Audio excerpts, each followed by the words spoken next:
Up next, Lorenzo Hunt talks about his big fight against Rob Morrow at KnuckleMania. I have the story, so don't go away. Hey there, Bare Knuckle News fans. Susan Cingari here with Lorenzo Hunt, who's facing Rob Morrow at KnuckleMania on February 5th. Lorenzo, how are you today? I'm fine. How you doing, Susan? You know, I'm always feeling good when I get to be on TV with you. Lorenzo, you just make me look so good. That's all this is about. All right, let's get into this interview about you fighting Rob Morrow. First off, let's talk about your training camp. You've been training with some interesting people. Yeah, I've been working real hard. You know, with me and my dad, you know, it always comes back down to the old school training methods.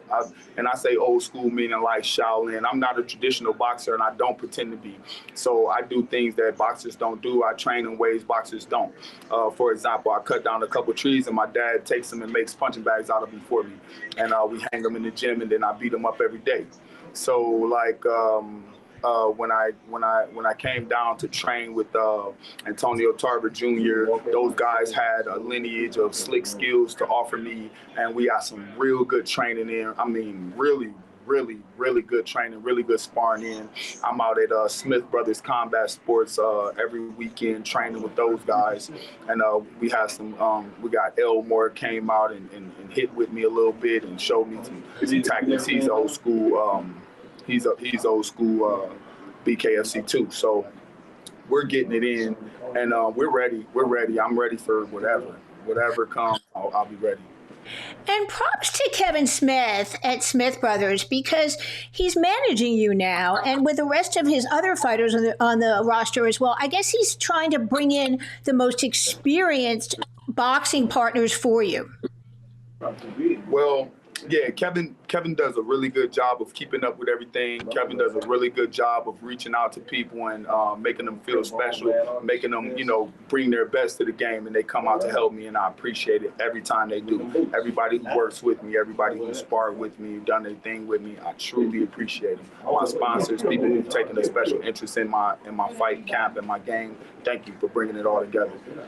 So were you nervous training at Antonio Tarver's gym with his son? Yes. It was an amazing time. I got to meet with with Antonio Tarver Jr. and some of his guys, and they helped train him. They took a special interest in my fight camp, and they showed me some really slick moves and sat down with me and gave me some really good sparring work, and I truly appreciate them and their camp for helping me out. So, Lorenzo, what have you done specifically to prepare for Morrow? I don't ever train for one man. I only have so many days in my life. So every day I train for any man. And Robert Morrow is just a man. You know, 2 arms, 2 legs, and a head. I always told you that's your strength, and that's also your weakness, because I train to pull you apart. And Rob Morrow's no different. I mean, if he had 4 arms, I would have to specifically train for him, but I don't. I'm built like a tank. I'm hard to hit, and that's going to be hard for anybody to situate themselves when I start shooting. You know, I checked the stats, and if they're right, you two look like you are the same height. So what range will you look to fight at? He's a little taller than me, but that doesn't matter. Like I say, this isn't basketball. I don't know why people think that being taller is an advantage in boxing. Reach isn't an advantage, because I'm coming to punch you in your face. Your face is close to you, so why does it matter how far you can reach? Why does it matter how tall you is? You have to look down to hit me. I'm punching you in the chin. So, like, it's not really an advantage to be taller. It's not really an advantage to have long, stupid arms like that thing outside the car lot that waves his hands around. Like, it's not going to help you. So, yeah, I'm going to be looking to be in face range, if that makes sense. All right. In interviewing and looking at the last time Morrow fought, I think he wishes he started first against Trujillo. Do you agree? It doesn't matter. Trujillo's a strong fighter. Morrow would have put up a better fight had he not got caught off guard, but it doesn't matter. It's a fight. If the guy smokes you, he smokes you. If he smokes you in 10 seconds or smokes you in the end of the 5th round, it's still smoke. So when it comes down to it, I mean, I don't care. I didn't use Morrow's last fight to set up my new fight. I never do that. I don't really watch tape and try to figure out some secret way in. I know what I have to do as a fighter, to protect myself, and to dish out damage every time I move. And that I don't need his fight tapes to do that. You know, that's interesting because I was thinking maybe because Morrow and you have both lost to Trujillo, that this fight was going to be really sort of a statement, record breaking for you back to Trujillo, because I do know you want to face him again. Yeah, I mean, any man that got to touch me and get away with it is definitely in the range of being, hunted down, pursued, and destroyed. But I do not hold grudges. He got a lucky shot, a buzzer beater, half-court prayer with his eyes closed shot. We zoomed in on it, we rewinded, we looked over everything from the mouthpiece to the shoes to everything that went right and everything that went wrong. And honest to God, I had Trujillo beat in every direction. Yeah. Every step I took, he was slow. Every time I turned, he couldn't catch up.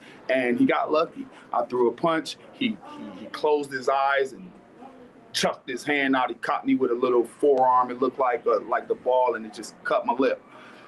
They stopped the fight prematurely without asking permission from the doc. They called it a doctor stoppage. They made a lot of mistakes. It's a new organization, and everybody has to live with the mistakes they made.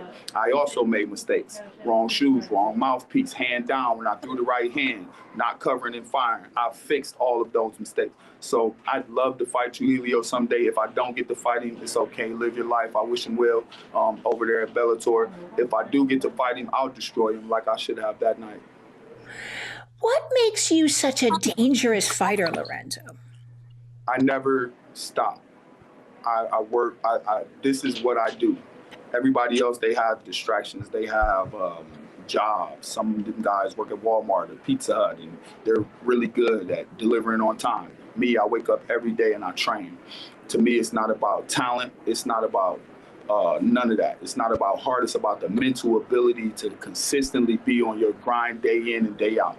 That consistency turns into intensity over time because I'm consistently at it every single day. I'm just better than you. No quit. You certainly are no quit. I got to say that because we've been following you since you first started in Bare Knuckle Fighting Championship, and you are no quit, baby. You know, you have fought in several different weight classes. Which one are you looking to grow in for 2021? And do you prefer a weight class over another? All of them. I believe that like in the millionaire mindset, you have to have 7 streams of income. I have to make myself available for whenever the need arises. I can make 185, I can make 195, I can make 205. I'm very, very dangerous. I would fight a heavyweight if the money was worth it. But as far as like those 3 weight classes, I can dominate in each weight class because of my discipline and because of my consistency. Most people don't have the mental wherewithal to stick with something or to discipline themselves. I have total discipline over my metabolism. I have total discipline over my day. I choose what I want to do, what I want to eat, where I want to go, and that translates into the ring. Those guys bring all their distractions with them in the ring. And when I was running, you were sleeping. When I was punching a log, you were delivering pizzas. When I was, you know what I mean? It just won't work out for you. You have had so many spectacular wins in BKFC. For the fans that are new, which one is your favorite and why? My favorite win of the BKFC is the loss against Trujillo. I learned the most when I caught that punch. I learned that everyone is afraid. The refs are scared. The judges are scared. The people watching are scared. The guy I'm fighting is terrified. And when you know what's happening, you get to learn. You get to understand.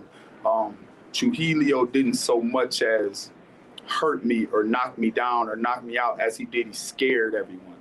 That cut scared everyone. They stopped my fight because they were scared to let it go on. And so now that I know that that's a tool that can be used, be afraid. Be very afraid, because I'm going to make them stop fights for me too. I learned the most when I fought that right there. That's my favorite, because that one made me untouchable. That's interesting. I thought you were going to pick one of your many spectacular wins, Lorenzo. Come on, tell the fans about which win you're most proud of, though. Well, like I told you, winning's winning. And that's the one I'm most proud of. You got to understand, I had to get up. Okay. I had to continue this. As a 38-year-old man, I had to decide, is this what I want to do with my life?